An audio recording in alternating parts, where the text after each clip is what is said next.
barang-barang yang dibutuhkan oleh masyarakat, ini PPN-nya diberikan fasilitas atau 0%. Jadi barang yang seperti kebutuhan pokok, beras, daging, ikan, telur, sayur, susu, gula konsumsi, jasa pendidikan, kesehatan, angkutan umum, tenaga kerja, jasa keuangan, jasa asuransi, vaksin polio, hana, rumah sangat, dan pemakaian air, seluruhnya bebas PPN. Jadi nanti ada yang kita berikan fasilitas, yaitu untuk barang-barang tertentu. Nah, kemudian bahan makanan lain dengan penerapan PPN 12% tersebut, pemerintah memberikan stimulus ataupun paket kebijakan ekonomi bagi rumah tangga berpendapatan rendah, itu PPN ditanggung pemerintah 1% untuk barang kebutuhan pokok dan penting, yaitu minyak kita, dulunya minyak curah, itu diberikan 1%, jadi tidak naik ke 12%, kemudian tepung terigu dan gula industri. Jadi masing-masing tetap di 12%. Yang 1% ditanggung pemerintah. Kemudian stimulus ini untuk menjaga daya beli masyarakat, terutama untuk kebutuhan pokok dan secara khusus gula industri yang menopang industri pengolahan makanan minuman yang perannya terhadap industri pengolahan cukup tinggi, yaitu 36,3%, juga tetap 11%. Kemudian juga akan ada bantuan pangan dan beras bagi desil 1 dan 2, ini sebesar 10 kg per bulan.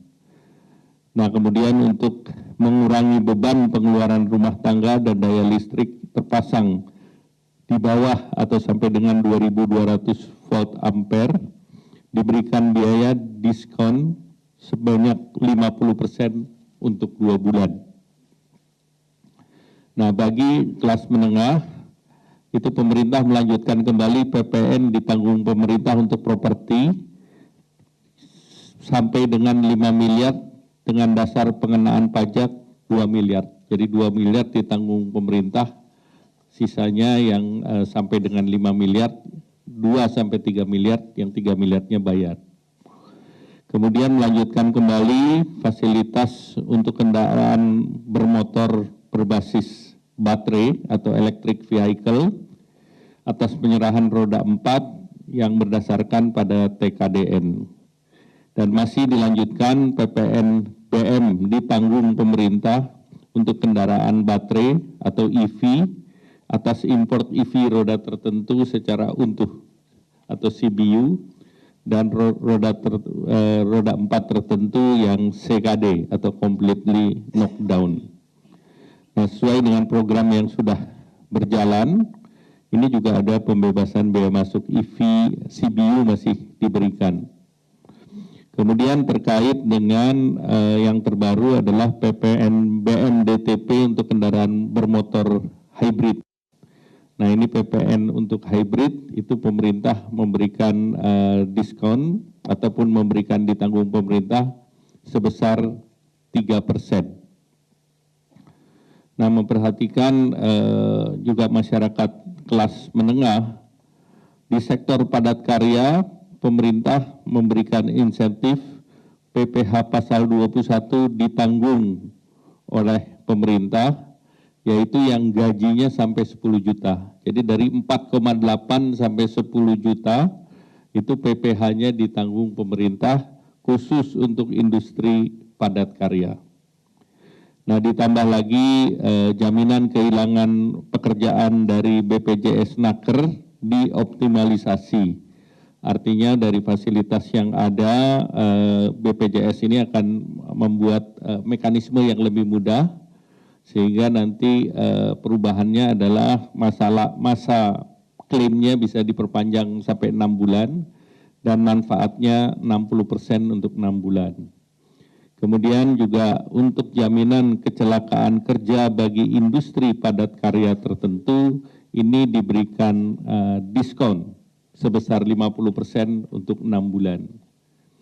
Nah, bagi dunia usaha khususnya UMKM, ini PPh final 0,5% diperpanjang sampai dengan 2025.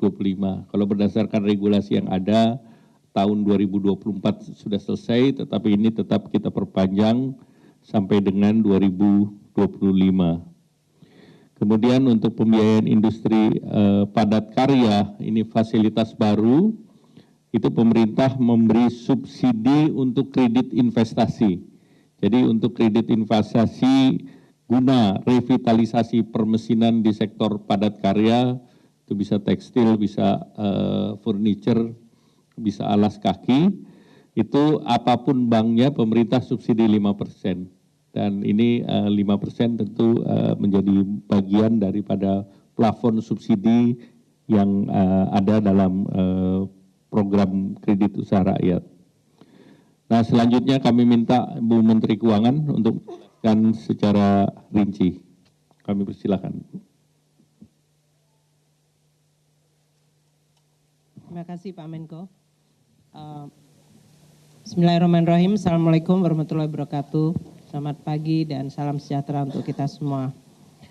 Bapak Menko, Bapak-Bapak Menteri dan pimpinan lembaga, para wakil menteri, serta teman-teman media yang saya hormati, izinkan saya untuk menyampaikan mungkin beberapa aspek dari kebijakan yang ini sebagian memang menggunakan APBN, anggaran pendapatan belanja, sebagai instrumen untuk bisa menyelenggarakan berbagai paket kebijakan untuk menjaga daya beli masyarakat, kesejahteraan, dan juga untuk menstimulus perekonomian kita sehingga ekonomi kita tetap bisa berjalan meskipun kita memahami banyak sekali dinamika global yang terjadi dan juga perkembangan di dalam negeri yang tentu akan menjadi hal yang kita waspadai.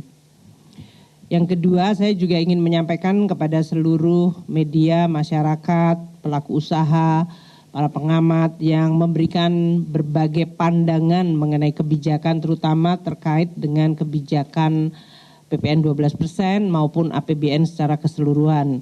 Karena saya memahami bahwa instrumen APBN dan pajak sebagai salah satu pilar terpenting di dalam APBN ini adalah merupakan instrumen yang dimiliki oleh masyarakat keseluruhan. Dan oleh karena itu selalu mendengar, mendapatkan feedback, dan kita terus berupaya menyempurnakan kebijakan, merespons kondisi yang ada, baik yang kemudian kita lihat berdasarkan evidence maupun dari sisi kebutuhan pembangunan dan perkembangan ekonomi kita sendiri. Saya akan memulai mungkin dengan prinsip masalah instrumen fiskal atau instrumen APBN dan instrumen fiskal atau instrumen perpajakan secara khusus yang merupakan instrumen penting untuk mewujudkan azas keadilan dan gotong royong di dalam menjaga dan membangun Indonesia. Karena ini sangat penting bagi kita semuanya. Jelajahi cara baru mendapatkan informasi. Download Metro TV Extend sekarang.